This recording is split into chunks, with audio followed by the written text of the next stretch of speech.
Salutations.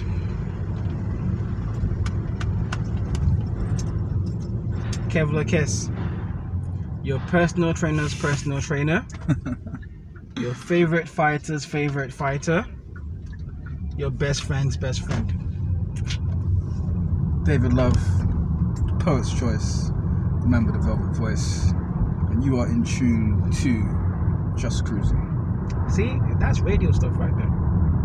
That is radio stuff right there. It's like you're in tune. So Yeah, you are. Me likey. That's nice. That's dope. That's beautiful. I like that. Sweet. All right, sir. If you don't mind me calling you sir. I can work with that. Yeah, I actually call a few people sir. A handful. I've had this thing since day one. Is that before I have children, I'll make myself self-sufficient. So that my children would never see me call another man sir. Well, it changed. It changed into my children would never see me call another man boss. Okay. It's weird, right? It's not good. But that was my intention, my goal, my setting from day one. I've always been that way in tune. It's always been me. It's not just it came to me when I was like in a dream. No, that's just you just knew that from when you were me. young. What age are we talking that you knew this? Oh, it was 5, 6, 7. Really? Yeah. Wow. From day one. Conscious me. Wow. From when I knew what my name was, I've always been that way inclined. It's not something that I learned or I saw on TV or someone by the grapevine said to me. No, it's just being Kes from day one. I've always been that way inclined. That's it. You couldn't try and change it from me. You couldn't. So that's being me all this time. But anyway, enough about me. What's good, sir? Life's good. I call gentlemen sirs, by the way. All is well. I'm feeling good. I'm working on my first book of poetry. Just wrapping up some of that right now. It's a very exciting. It's a very exciting time, I have to say. It's good. Very good. How do you write poetry? That's an excellent question. It sounds weird, right? But it makes sense to you. It makes perfect sense. It's a valid question. I've been thinking about that myself. The way I write poetry is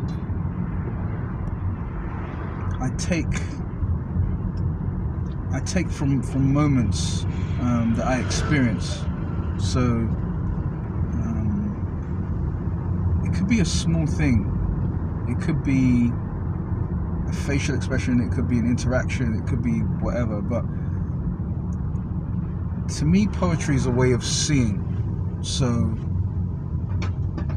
things that maybe the average person would just look at and say, oh yeah, whatever, that becomes poetry for me. Because for me, the macrocosm is in the microcosm and the micro is in the macro. So it could be just a small interaction or something, but it will trigger something and I'll get something from that, usually a feeling, and then that's where it begins. And sometimes the piece will come complete, other times it'll take longer. So I'll give you an example, because I wrote something which I will share. So yeah, I'll recite the piece and I'll just explain like where it came from. She hugs me like a motherless child. In her eyes, I see those cold nights survived, the dreams her mother never tried to conceive, alive. I take her to the edge of her senses, further. Repeat the words I spin verbatim, murdering what was, what will be, in order to touch now. Violent passions spiral free till we approach the void, hands clasped in voluptuous prayer. It's a sin that your sex was shrouded in shame. I know why they fear your power. Like a motherless child. And that was just from like a hug and a moment's eye contact. That's a lie. You are writing about adult intimate properties. That too. Hey, voluptuous. Your English is Englishing. See your life. That's a lie. Hey, lie. caught you red-handed. She hugged me like a motherless child. She wants to climax with me inside her. That's my own poetry. I love it. We need more African dad. No, I've started. She hugged me like a motherless child. Oh my The way she held me, my body went bim. Bim. Bim. GBIM. Bim. I can't deal with you, man. And the bim was so hard. I was holding her so tight. I said, Darlington, I want to arrive. She said, don't get out. GERROUT. Get out. Don't get out. Bim. God, I just cannot deal with your bullshit.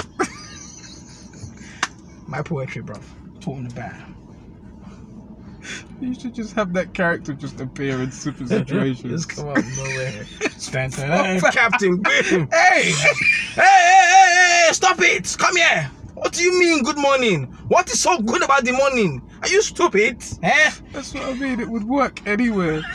Oh my God. You're serious? I'm telling you, the martial arts thing don't work out. Comedy is way too The martial arts thing don't work out. Hi, it's my life. Comedy Central. Oh, mate. Okay. Yes. Today's topic. That was good. Thank you. One. Oh, you're welcome. Today's topic is when niceness is a sign of weakness.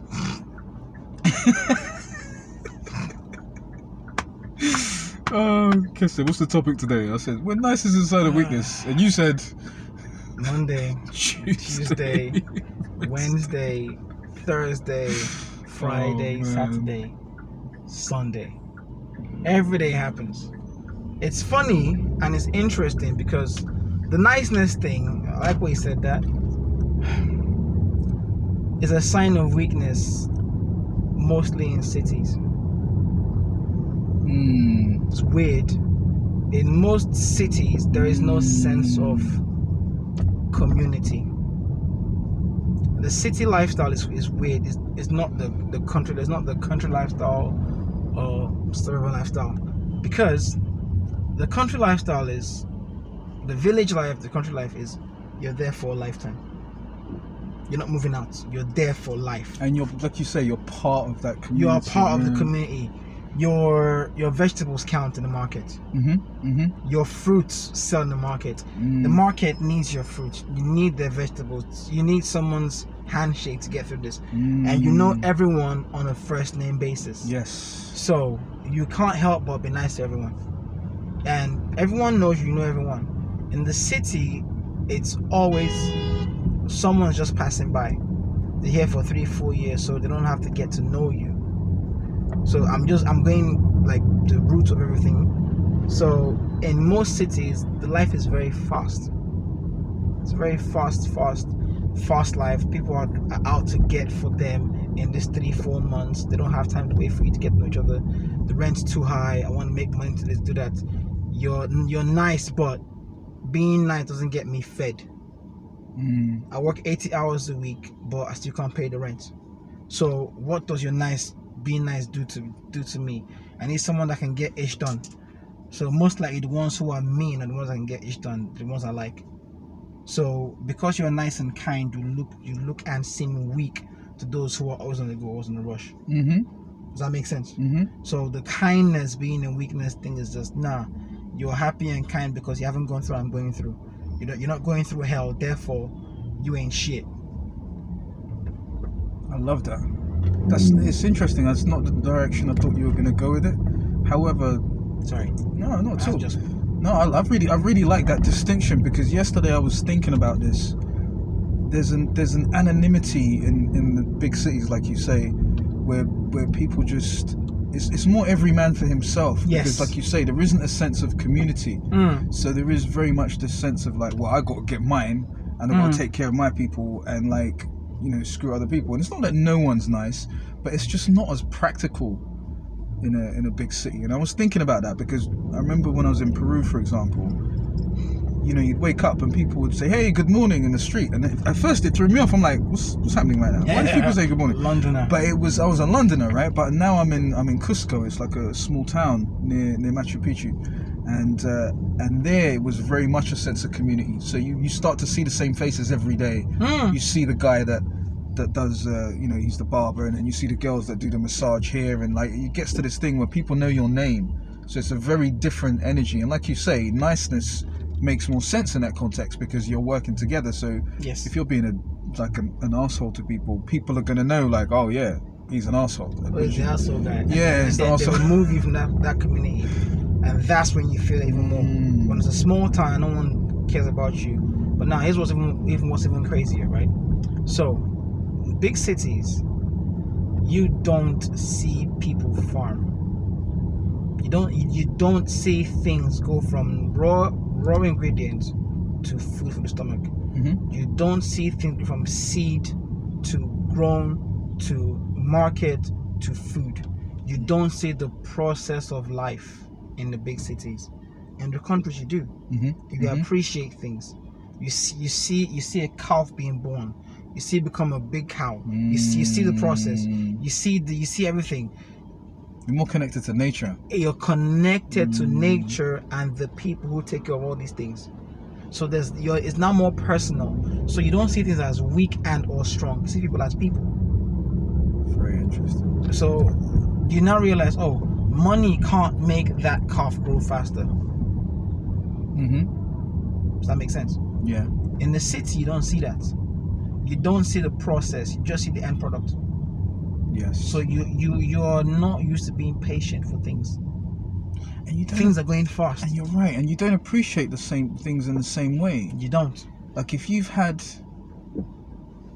to for example kill a chicken and all the rest of it, blah blah blah.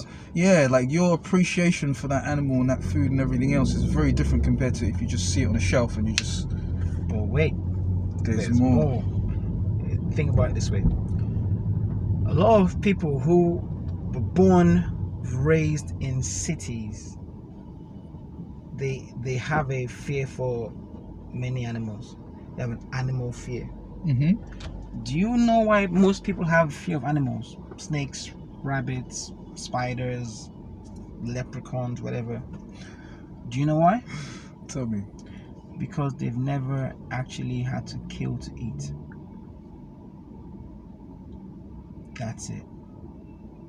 You fear animals because you've never hunted down an animal, killed it, gutted it, washed it, cleaned it, cooked it, eaten it. The moment you do that for the first time, no animal scares you. You just see as, oh, that's meat I can eat, meat I can't eat. Interesting. That's it. Once you go through the natural process of how humans are meant to be feeding and living, nothing scares you. So, oh, snake, tastes like fish. Right now. That's it. It's just protein that we don't eat.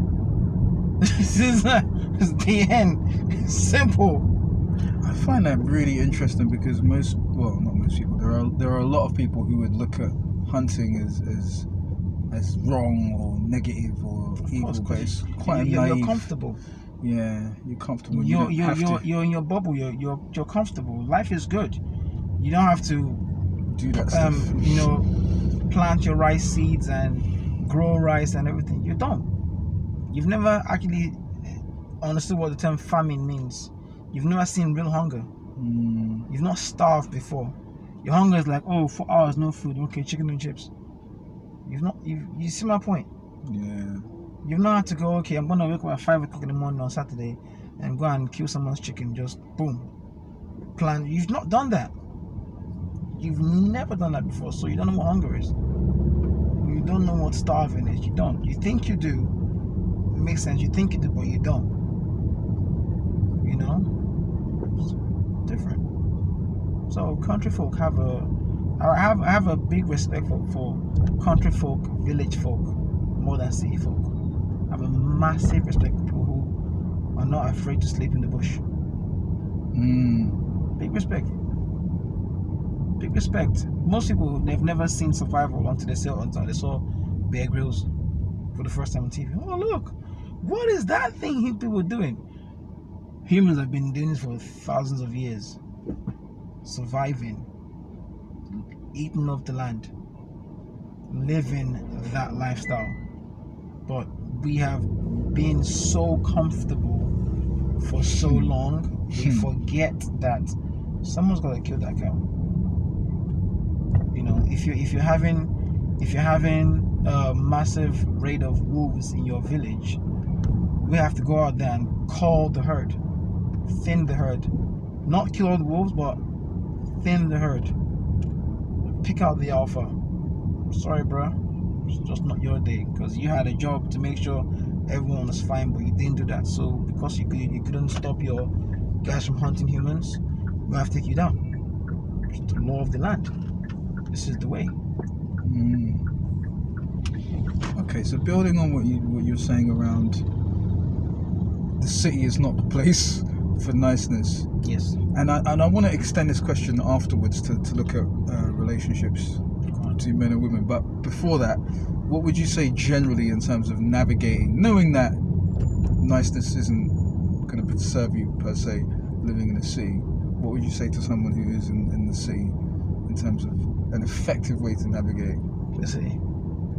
Pick your crowd. Explain. Don't be nice.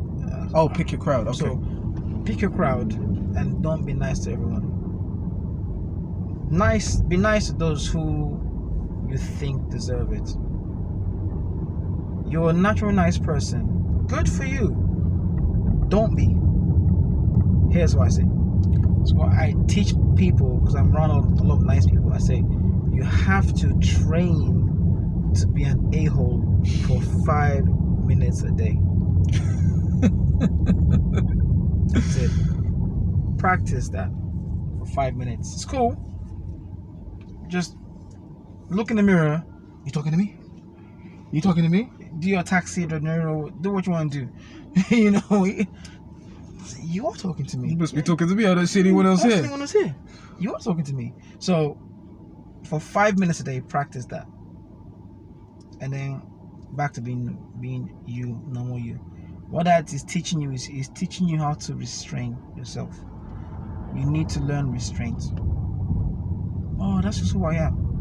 As in restrain your niceness? Yes. Okay. Keep it for those who deserve it. You cannot just give your niceness indiscriminately to everybody.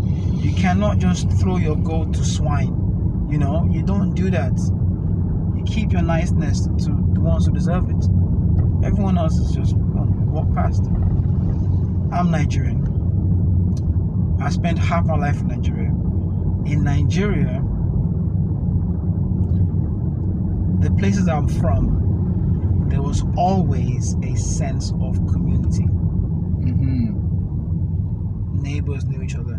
Everyone knows everyone's names. Everyone's dads, moms, cousins, brothers, sisters. Everyone knows everyone. If you're having a party in your house, I'm invited. Which is what it is. That's beautiful, man. You understand? So I've seen that half my life. So not seeing that is always weird to me. Wow. I'm curious as to what the adjustment was like when you came here then. Nothing. It's just like, cool. Okay. This is how Rome works. The end. I'm not gonna go, oh my gosh! Oh,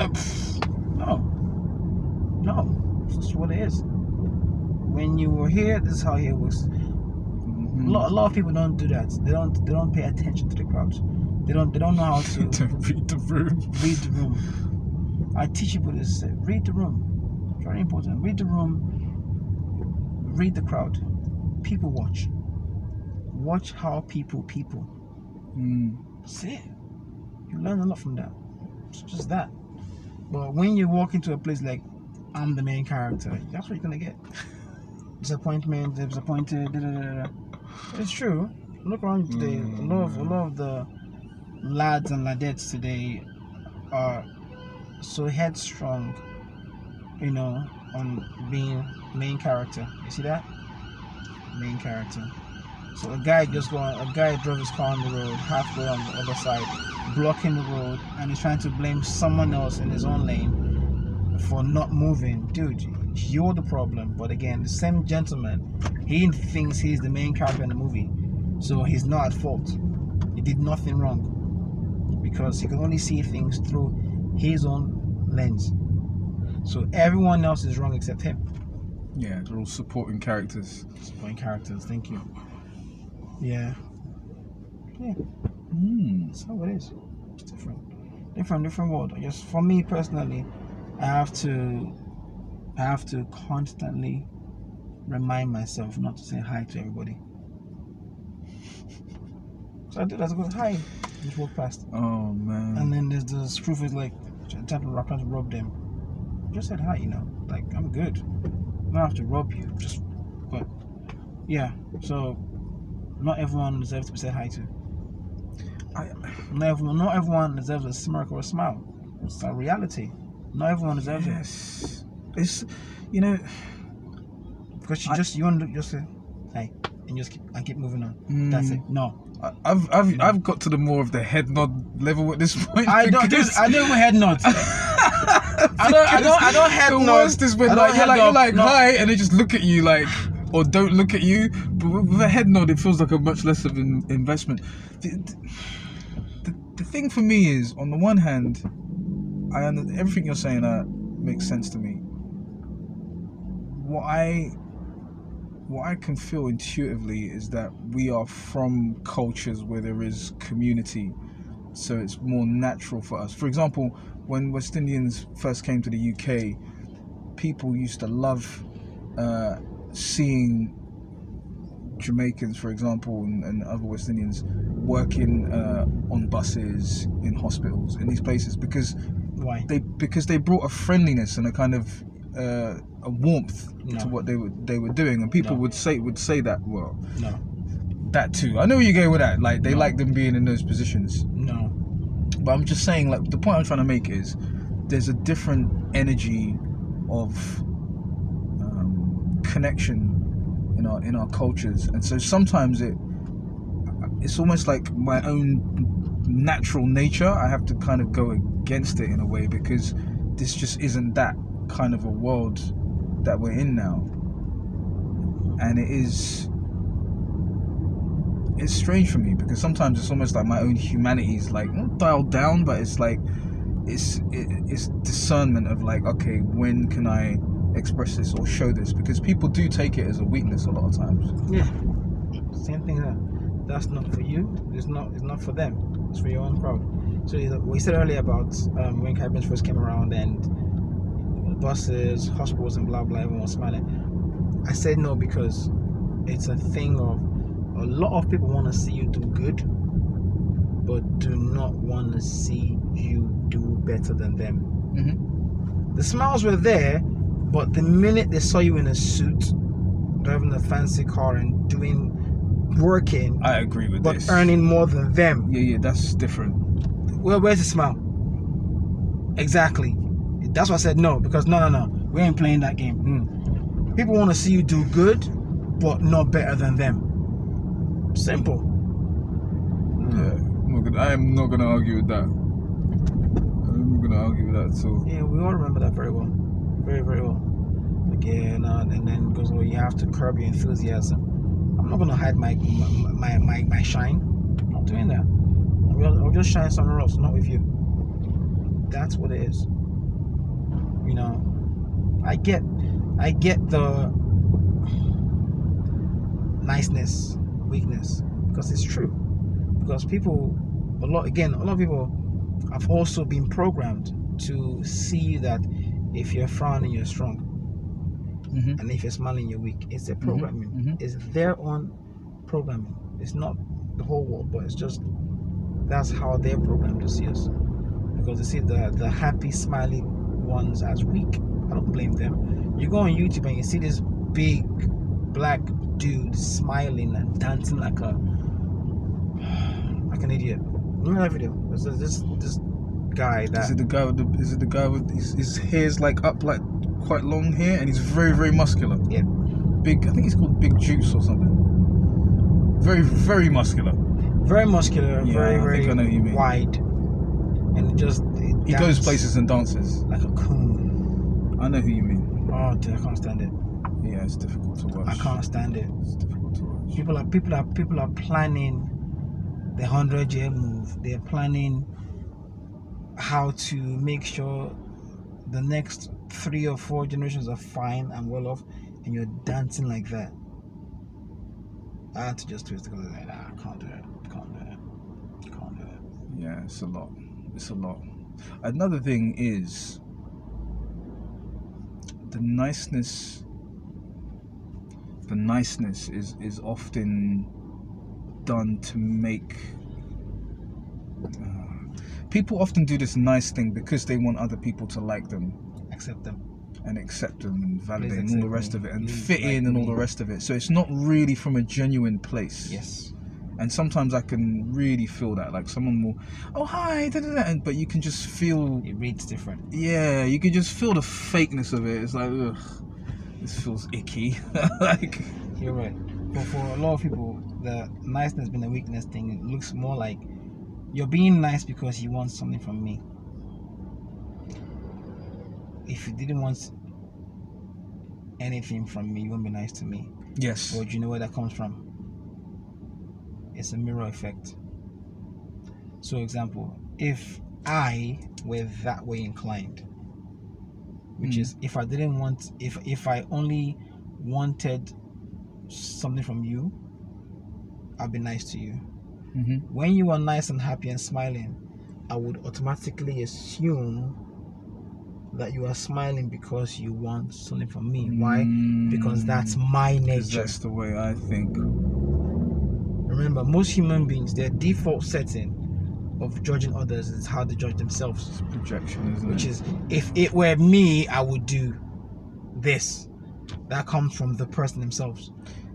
And you know how one of the examples of what you're saying now is that sometimes I will do something generous or nice, and I can see the confusion in this person's face because they're like, why are you doing this? There's no benefit to you doing this. There's like, what are you trying to, you can see the confusion. They're kind of trying to, I don't really understand where you're going with this. Yeah. Or sometimes you can see they think, are you an idiot? Because like this, what's this gonna do for you? Do you know what I mean? You can see sometimes they don't really get it because they wouldn't do that. I'll give you an example. I have let people No, I have go ahead, I let was people finished. work in my gym space and use my space at a good rate, by the way. In my gym space, and use my space. And when they were in a similar situation years ago, they did not give me that opportunity. Yeah. You understand? So Doesn't surprise me. it shocks them that I'm not that petty, because they are. I thought you were the petty king. I am for most things, not everything. I am, but I also understand when someone is trying hard to make a penny. When it comes to things like that, I'm not petty. When I see a man on his grind, I'm not petty. I'll help you out when I can. But everything else, petty as fudge. Super petty. Okay, so let's expand this question. Great question, by the way, Mr. Alvin. Once again, when niceness is a sign of weakness, how about in the context of relationships? Let's say in terms of like dealing with women. Does not compute. Sorry, please. Like, elaborate. do you think niceness can sometimes be a sign of weakness, or taken as weakness if you're dealing with women? From a man. Yeah. As a man, being nice, is that an effective strategy for dealing with women, in your opinion? My brain's not brain. You mean your phrase? You're just being difficult for no reason. Because it's more complex than that. It's the woman, it's not the women. It's the individual. I got you. All right. So when you said that, I'm like, maybe I'm Ghana, but I don't know. I know where you're going with this. You're like, what? It depends, is what you're saying. No. I'm saying it's the woman. No, it depends. It's the woman. It's the woman. It depends on the woman. No, it's the woman. Elaborate. It's the woman. So, example. If a woman has been raised in a chaotic life all her life, and a man gives her peace, she can't handle that peace. It's the woman. If a woman has been around abusive men all her life, and men who have taken advantage of her all her life, when she meets a man who is nice and genuine, she can't handle it. Right. Because her whole lifestyle has been this way inclined. Right. So it depends on the woman. It's the woman. Depends means maybe. No. Action is I don't maybe. Left is left, right is right. Bam. Simple. So it's the individual. Yes. A person who has been in a chaotic lifestyle all her life craves peace. Craves a peaceful man. Wants a peaceful man. A woman has been in a chaotic situation. A woman who has been in a chaotic all her life, she craves a peaceful man.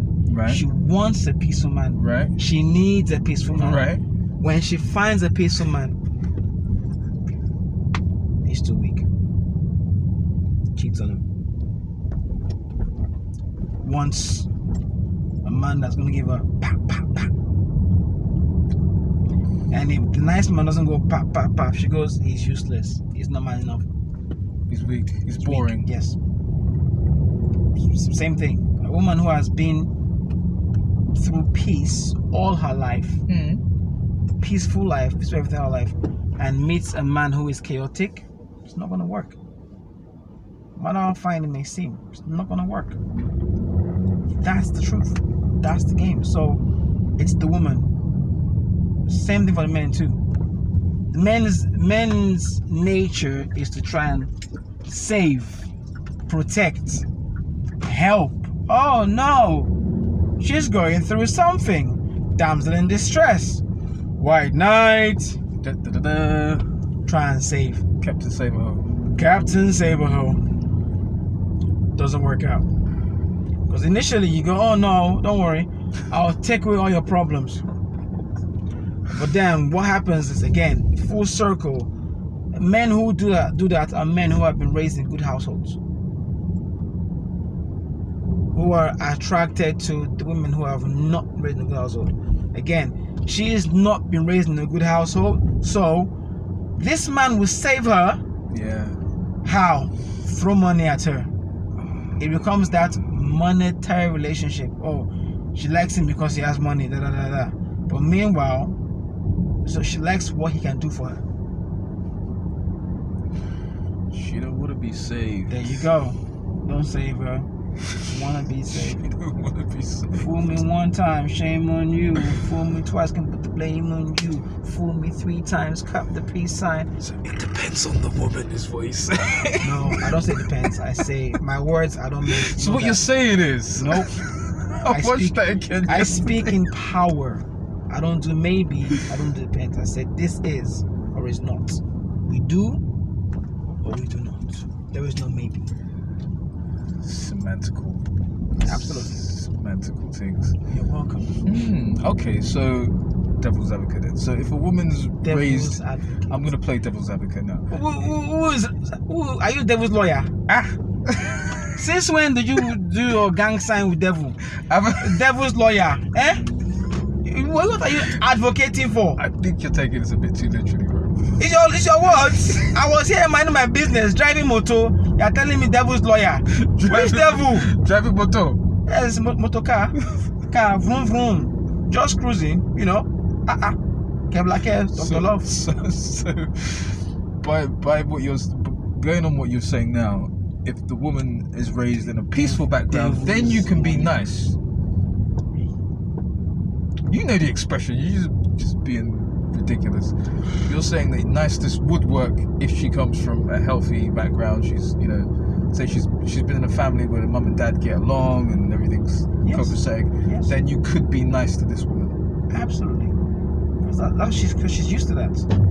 And I like those kind of women, because those kind of women would never tolerate disrespect. Women from healthy backgrounds, you're not calling her a bitch. You're not gonna shout at her. You're not gonna slap her. No, we're not doing that. My dad never did that to me. Not you. It's like, no, we ain't playing that. Not here at all. Very healthy, very safe. It's fine. It's weird because a lot of times it's the men, the nice men, who stay with the rough women. Because in their head they're going, oh, I can change her. Just give me 2 more months, I'll change her. Nice men stay with the rough women. It's the phase. Should we change? The phase.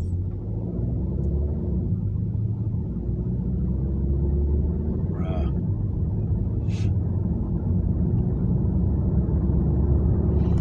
See, addressing what I've asked myself. Yes.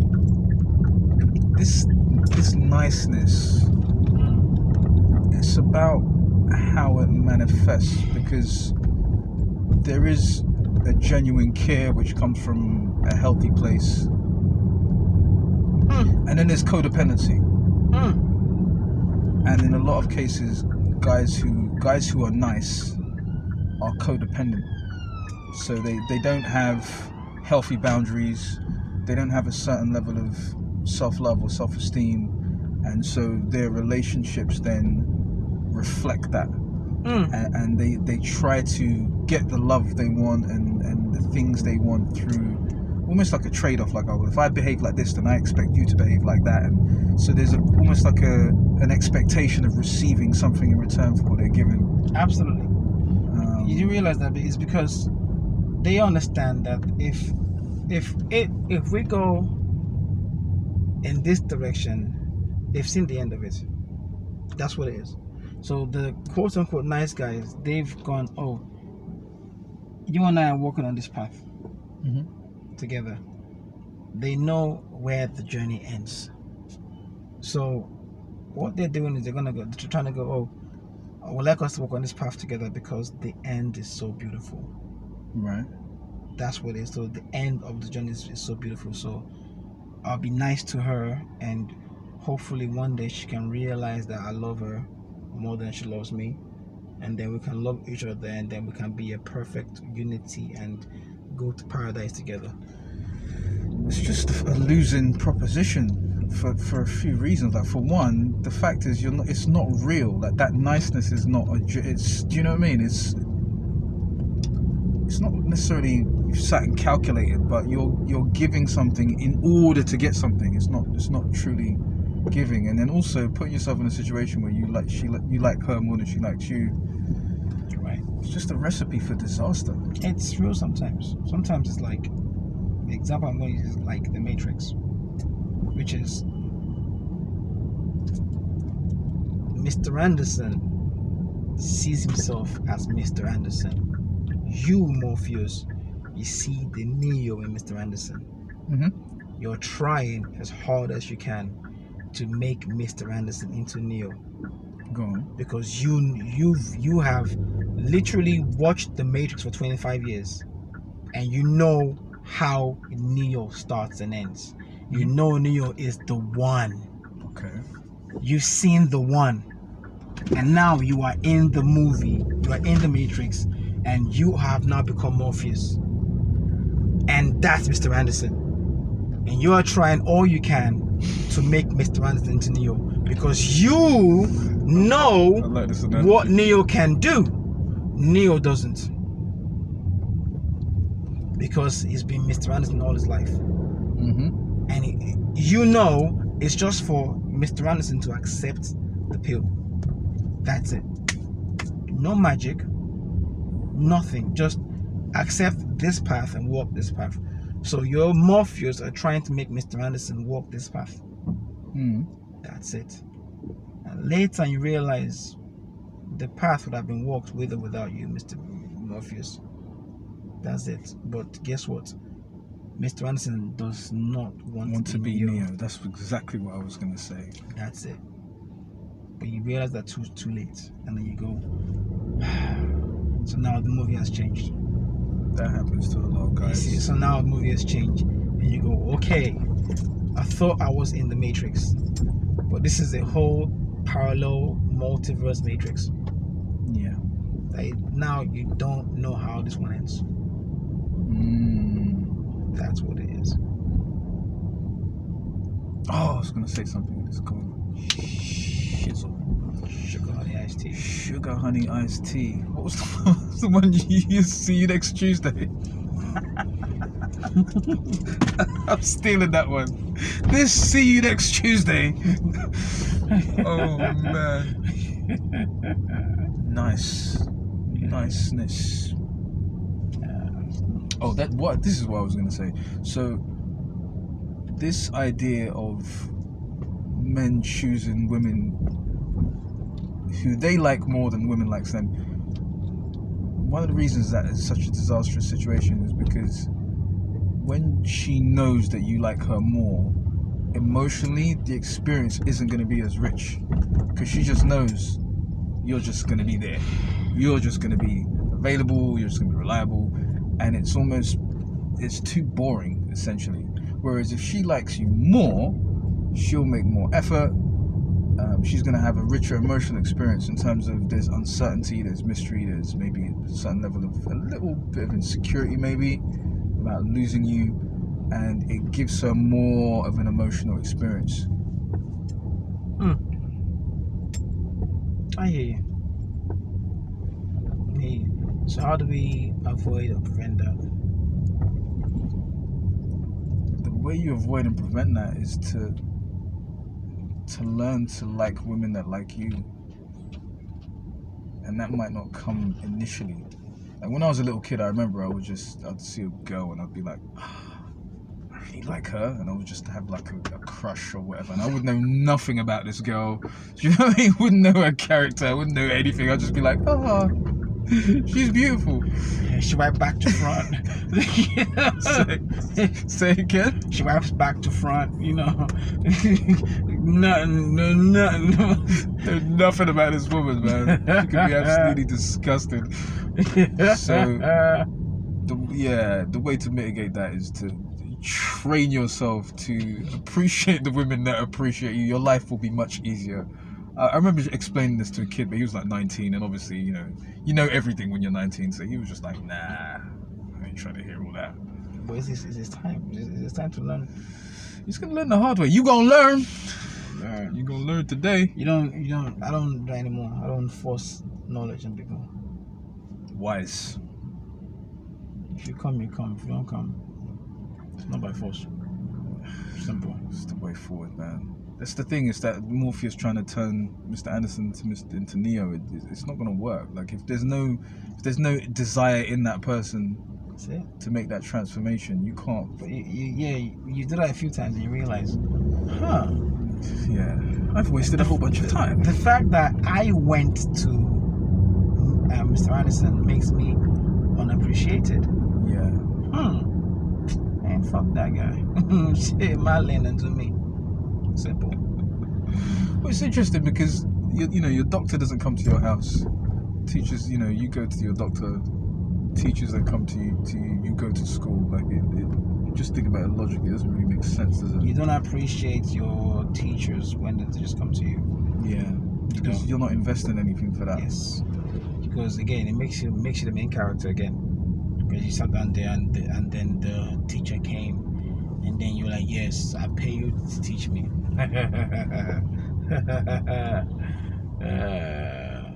Life. So that's crazy. It's just not crazy. Simple as that. Great question. Hope that makes sense though. It's a great question. Thanks for that one, Mr. Alvin. So what else is Alvin asking us? That was the entire question. Yeah, that was it. What do you think about that? About just the whole thing. I say it's a great question because it's nuanced. There's different elements to it. I thought your response was going to be niceness is always a sign of weakness. Just don't be nice.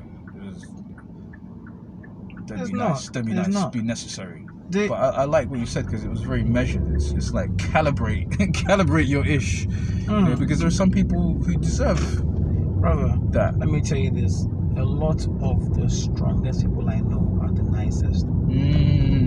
Same. That's the reality. Wow. A lot of the strongest people I know are the nicest people.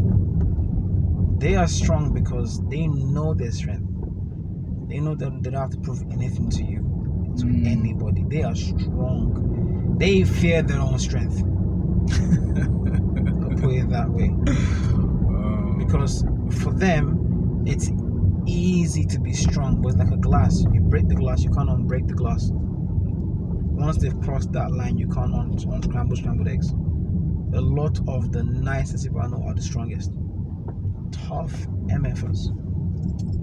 They're nice because, again, you're not the enemy. You're not fighting them. It's all good. Can I make friends? Can we be friends? Can we have a community? Can I give you? Can you give me?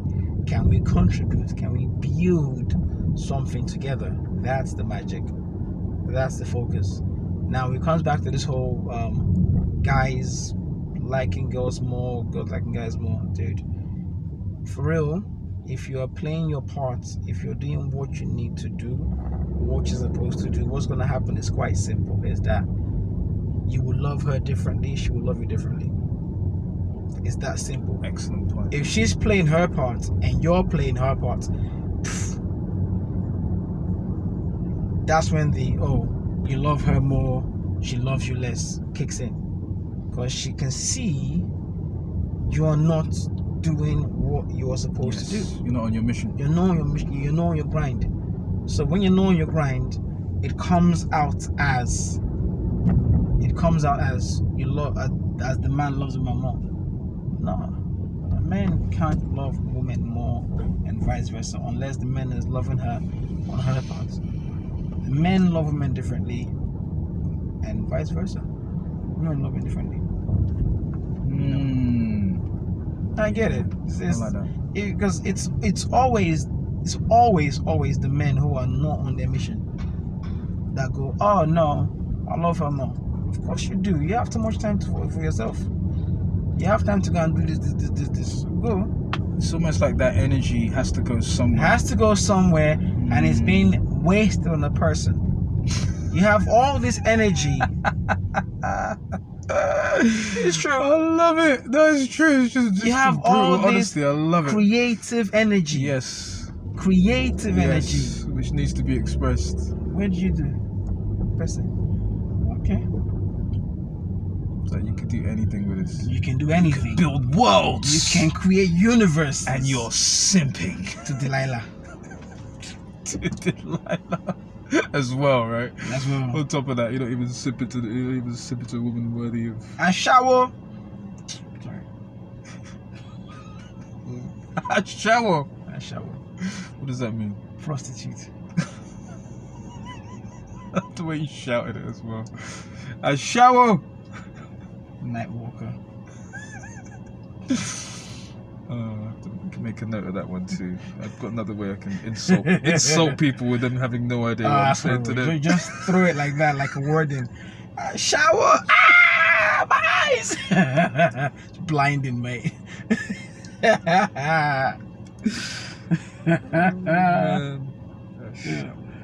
Yes. Lady of the night. Lady of the night. Night walkers. Night walkers. No disrespect to any sex workers, obviously. I don't care. I'm gonna disrespect you. Talk about disrespect it. Come in, please. That's the sport you chose, bro. You're gonna get the comments. It's like that Reagan dancing for Australia Olympics. I'm going to insult you until I'm tired. Sorry, who was dancing what now? Reagan, break dancing Olympics. The Australian girl doing like jumping kangaroo. Oh, I never saw that. I kind of missed the Olympics this time around. I did I just because caught a couple races. whenever I turned left and right, it was just like no. No, it was just stupid. I want my refund. Was it that bad? This was not the Olympics I paid for. I say real. shenanigans. Yeah, Paris did not, from what I could tell, Paris did not do a great job on this one. Bro. You know what happened? Paris lied on their CV. That's what it was, right? Yeah. They did really well in the interviews. One of them ones. They did they did a great presentation. Yeah, bro. We got this team and we're gonna do this and do that. I tell you, you know what they did? They I don't, bro. No. This game. It's like those women that like they look really good on the wedding day and like all the rest of it. Don't start. They're not prepared for a marriage to be a wife, but they look really good at the party. Oh, it was a great party. The wine bottle was 20 grand. Great party. Dress was amazing. 60 grand dress. Yeah, it was amazing. Nice party. Okay, can you boil water? Me! Boil water? Look, I have ring. A shower. See, I'm already. Oh my God! Sorry, I had to. It was there. It was a layup. Shower. Paris was not Paris. Nah, bro. The Olympics was not Olympicsing. I tell you, that's it. What's this? I could not. It's weird. Go on. For me, it was like watching Gossip Girl. Gossip Girl. Exactly. Never. There you go. I've never watched it. Okay. I can't like. Oh, Gossip Girl's on 2 minutes up. Nah. No. Oh, Olympics on France. No. That's my point. Oh, wow. No, I don't watch. No. Just like my neck starts twitching. Like, no, I can't watch it. Can't do it. Not doing it. Is that because what you did see was so bad? Because you know what I mean. Even if you're not trying to watch it, it's gonna pop up at some point in a feed or. Right. So. Do you see what I mean? Like, what's the reason you're like, nah? I went to a restaurant and then ordered appetizers, the main course and dessert. Awesome. And wine as well. The wine tasted bland. It tasted like the cork was off the whole week. Okay. And just gave you like blended grapes. Mm-hmm. Makes sense? Mm-hmm. So with the idea that these people don't know how to serve wine, it's now put me off the appetizer. Okay. And I go, you know what? There's God. Let's see if the appetizer is like that. I take one spoon, I'm like, I was right. Yeah. This is not nice. And I go, okay, good. It's fine. Put it aside. The meal that I ordered, the food I ordered, rubbish. Couldn't even eat it. Just like, nah, I'm good. Okay, dessert, chocolate. Like, what's this? And then they give me a bill of £200. Make sense? Mm-hmm. Refund. I don't want this. I didn't eat this. It's not for me. It's for somebody else. Nah. For someone French, not me. I don't eat this nonsense. The wines, that's what it was. That's Olympics. The ceremony was. This is what I thought you were gonna say. I thought you were gonna say the opening ceremony was trash. Trash already. I mean, they always are. To be fair, I'm sure it was full of all kinds of dodgy symbolism and kind of. Not when you do the Last Supper with just like Transformers. The Last Supper with Transformers. Actually, no, you're right. I heard there was a lot of. It's off center. It's like, no, I'm not playing that. Transformers still kills me. Oh God. Transformers. More than meets the eye, mate. More than meets the eye. I heard.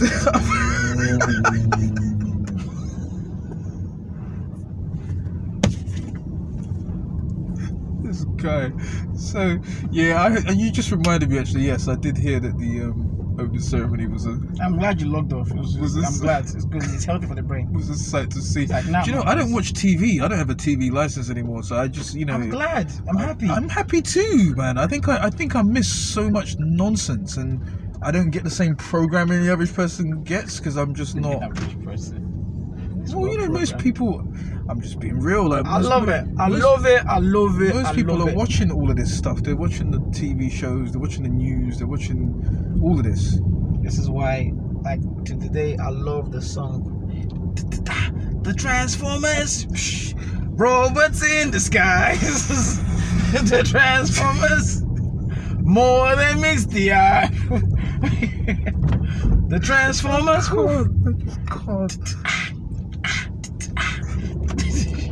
I know you're a bit of Michael Jackson in that. Legit. But here's my issue with the trans movement. I've said this once, I'll say this again. It's like, it's exactly like writing a script when you don't know the life of that person. It's like white people writing a black movie. It's like black people writing a white movie.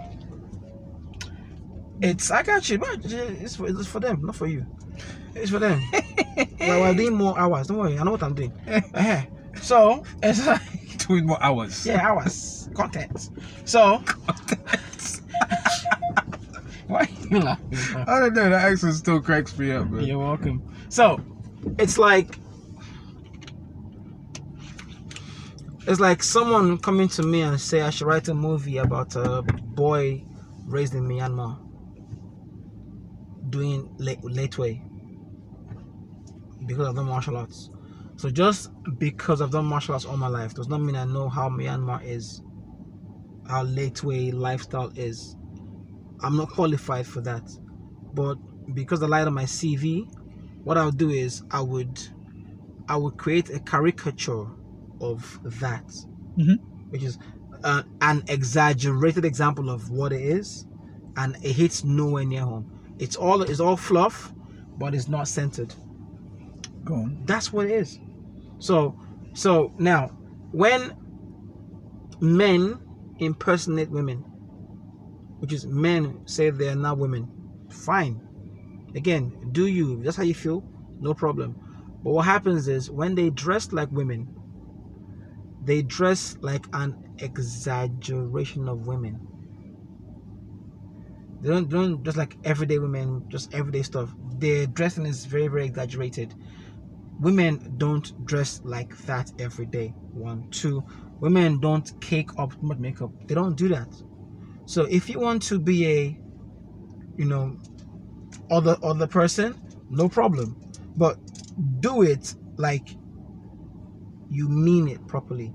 Because what you're doing is when you do that, you are insulting those people. You're saying it's almost like a caricature. That's what I said. So you are saying that in your head, this is how all women are. So when you say you are a woman now and you dress exaggerating and everything, what you're saying is that this is your idea of what a woman is, what an exaggerated caricature of everything else. That means you don't know how women function. When women, it's true. It's just it's that's why I had said the whole movie thing first. You don't know how you think you do, but you don't know how they function.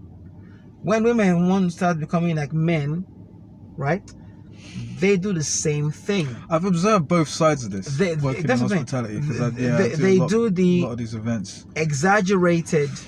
I know what you mean. It's like it's over the top eyelashes. The hair's massive. Yes, and when they're men, they're gangster. And when they're men, it's just like gangsterlicious. Yeah, so because we're men, men don't and the tattoos. Thugs. Thank you. Men don't do that.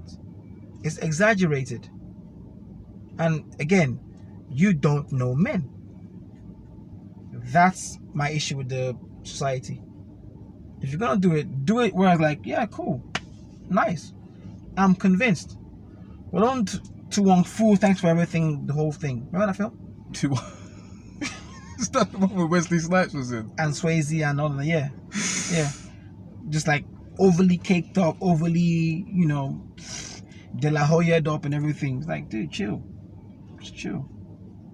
So you're saying you'd prefer it if they actually really look like women? Yes. And it would be harder to tell that they're actually not women? Yes. If you want to be it, Go the whole 9. Chop it off. You do you. Chop it off. Chop it off. Go and do it in Thailand and come back. What's interesting to me is a lot of people now who are regretting that decision of transitioning. You know, years later, they're like, oh, actually, wish I hadn't done that. So now I have to take hormones every day. Because it's not like you just, I'm going to just have this change. It's like, no, you the rest of your life, your body now is trying to function in a way it's not physically designed to. A lot of issues with that. You don't really hear about that stuff as much, but no, because it's not the end thing now. It's not what we need to sell now. Yeah, but you can imagine you're suppressing the hormones that your body naturally creates. Taking medication, you're trying to get this area to function in a way it's not designed to. Like, there's all kinds of infections, all kinds of issues. Someone was talking to me about this yesterday. I was like, okay, I hadn't even considered all that stuff. There's been cases of that with massive infections and mad things. Yeah. The ones who transition from having a penis to not having a penis. Yes. They've been going through the most amount of surgeries, infections, bladder infections, this and that. The body's not. It's okay. Right. Every time you go through surgery, every time your body goes through something, you leave a residue. Very important. Every injury you've had is a residue. Every surgery you've had is a residue.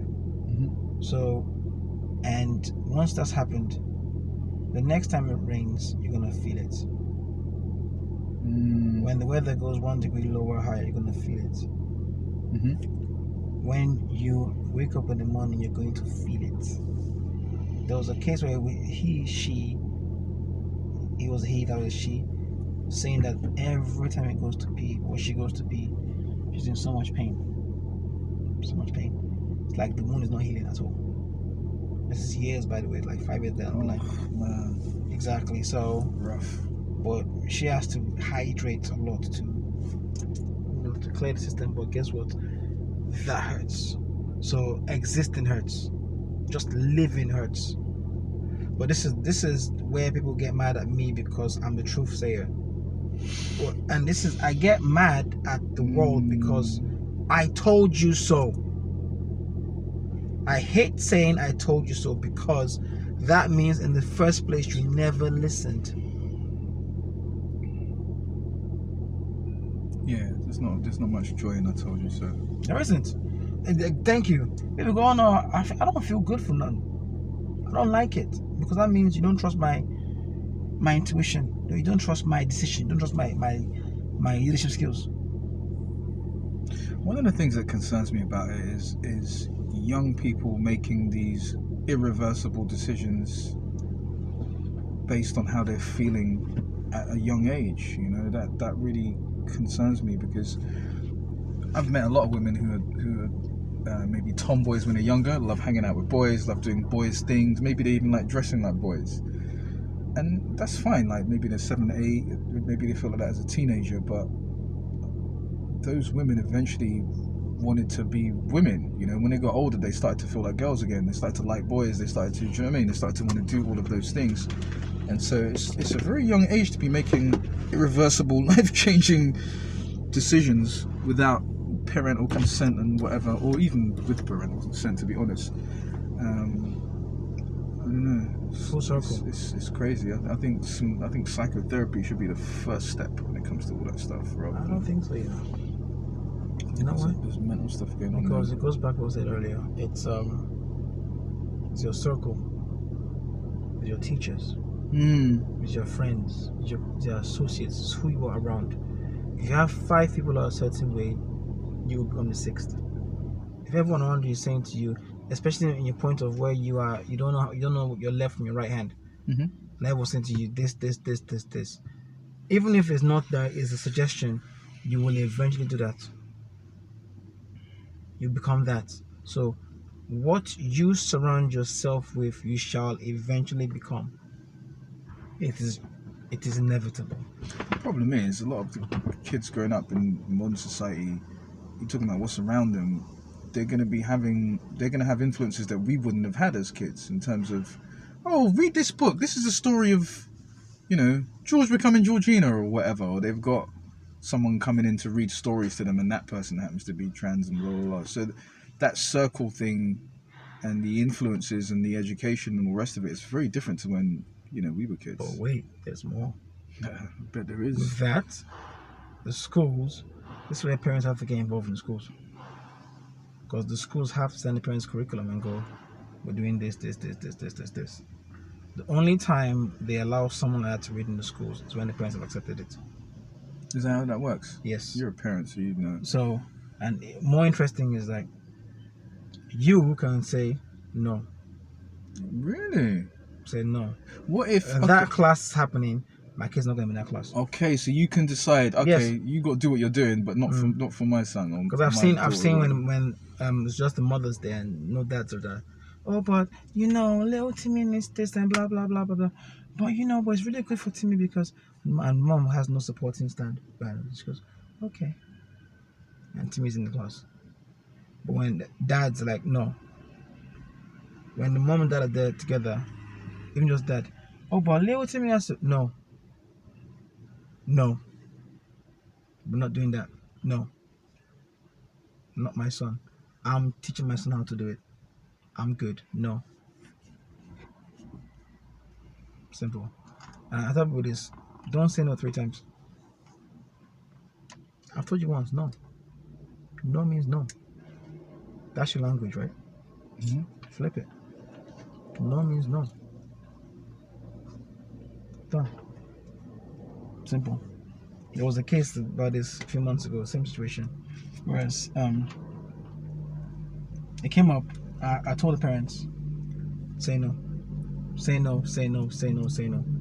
Okay, to some stuff that they wanted to... Yeah, they didn't want it, but what happened was, they didn't want it, but they didn't know how to approach it. So just say no.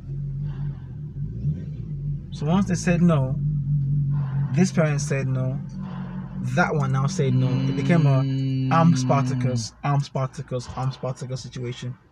Everyone said no. They cut the whole thing from the curriculum. This is about 3 months ago. Same thing. Not 3 months ago. So it became a nope. No, I'm not doing that. I'm Spartacus. Done. You forget your power. You have a power, but we forget that. No one affirms it. That's why. So it's one is who, for the children, is who you let your kids around. It's the schools you put your kids into. Mm-hmm. It's how you parent your children. You can tell the kids, listen, there's a lot in the world out there that's going on in the world. Mm-hmm. No problem, but we don't do that here. That's it. Like, don't knock anything. Listen. Everyone has the choice of what they're doing. Everyone can do what they want to do, be what they want to be. But we in this household don't do that here. We don't play that shit. I remember seeing something years back. So I can only imagine what's happening now. But this is maybe 4 or 5 years ago, and I remember seeing a leaflet, and it was related to education, and it was talking about how there were plans to teach very, very young children, I think from the age of like 4 or 5, about sex. And it was things like sex, porn, just, I don't even want to use the words to be honest, but just like pretty deep stuff, do you know what I mean? And I was like, this is a very, very young age to teach children, essentially sexualizing them and putting these things in their mind. But the way it was being written was though this was going to become standard curriculum in England and Wales. And so you having children now, do they tell you what's going to be? You mentioned they tell you what's in the curriculum, but how much detail do they give you about that stuff? Like, do you know what they're going to be teaching in terms of sex education, or do they just teach that within some part of their classes without letting you know, and you find out when they get home? Or how does it work? They shit test you. They slide it in there to see how you respond. Sounds about right. How, when you say test, how? So okay, and the curriculum we're doing this in the curriculum, blah blah blah blah blah. And it will say sex education. Yeah, or Okay. in a different way. If you can't read English, you're in trouble. And then you go, oh, wait. Ah! What's that mean with DiCaprio? Yeah, that. Battery. Or space. Oh. Okay. I have a lot of no moments.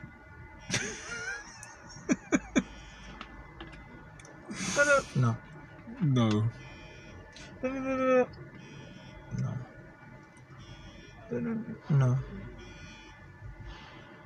No is a complete sentence. No, it's tough. No. Simple.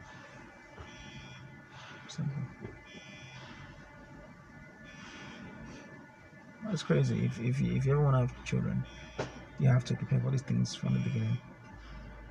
You don't prepare for it while it's happening. You need to be proactive, not reactive. When you're reactive, stress kicks in. When you're proactive, like, okay, so that come in. I planned this 10 years ago. Boof. Where's that card? Boom. 5 years ago, I planned it. Boom. You already have answers to your questions. Quick one you just reminded me of in terms of being proactive and being prepared. I saw Michael Phelps talking about how he prepared for events, and he was saying the thing that separated him from the other people, because at that level usually people have got similar physical abilities. He said his mental preparation was the biggest difference, and so he would swim races visually, doing the mental reps. And most people who do visualization will visualize the ideal race, but he said I'd prepare for what could happen, what should happen, and what I want to happen. So he would see what could go wrong. He would see what would be the perfect race, and he would see just random different possibilities. So no matter what happened, he'd already visually prepared for it. And I thought that was amazing in terms of being proactive. And I would also add that this fits quite well with the whole niceness thing in terms of, in these instances, it's not about being nice. No, being necessary. Being necessary. When you try, in this instance, when you try to be nice, you're trying to get along with everybody else. Being necessary is basically you are doing what needs to be done because you are trying to secure the future. That's it. This move I'm making today, how does it affect their future?